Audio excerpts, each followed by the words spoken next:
Hello বন্ধুরা, bus train ধরে তোমাদের সামনে একটা 131 সেকেন্ডের একটা ছোট্ট ভিডিও নিয়ে চলে এসেছি। আজকে তোমাদের সৌম্য ভাই অগ্নি ও ইংলিশ পরীক্ষা দিয়ে বাড়ি ফিরছে। সঙ্গে আমার সাথে আছে কটা অদ্ভুত প্রাণী, যারা সবসময় প্রতি সেকেন্ডে অদ্ভুত অদ্ভুত কাজ করে, পাগলের মতো। দেখো, এই প্রথম একটা অদ্ভুত প্রাণী যে সামনে চলে যাচ্ছে আমাদের দিকে ধ্যান না দিয়ে। এই একটা অদ্ভুত প্রাণী এখন বাঁদরের মতো লাফাচ্ছিল, লাফাতে লাফাতে হাঁপিয়ে গেছে, তাই আমি ওর দিকে ধ্যান না দিয়ে চলে এসেছি।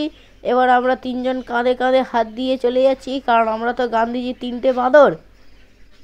তারপর আমি এদেরকে পুরো ভালো করে চেপে রেখে দিলাম। আর এরা দেখো নিজেদের মুখ চাপা দিচ্ছে, লজ্জায় মুখ দেখাতে পারছে না, কারণ এরা অদ্ভুত প্রাণী। দেখতে পাচ্ছ, আমরা যাচ্ছি, আমরা সেলিব্রিটি।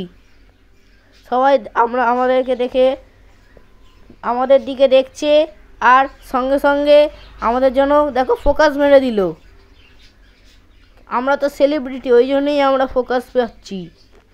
সেলিব্রিটি না হলে কি আর ফোকাস পেতাম? সূর্য মামাও ফোকাস দিত না। দেখো, আমি দৌড়ে এখন সিঁড়িতে স্টেশনে উঠে যাচ্ছি। দেখো একবার স্টেশনের ভিড়টা। তোমাদের সৌম্য ভাই কতগুলো অগ্নি পরীক্ষা দেয়। বলতে গেলে আমি এই দিকের লাইনে না, ওই দিকের লাইনেই যাব। এখন চলে যাচ্ছি ওই দিকের লাইনে অগ্নি পরীক্ষা দিতে। আস্তে আস্তে একটা ধাপ উঠছি, তো আমি আমার অগ্নি পরীক্ষার দিকে চলে যাচ্ছি। এবার অগ্নি পরীক্ষা দিয়ে আমি ঘেমে গেছি, তাই এবার আমি বাড়ি চলে গেলাম। টাটা।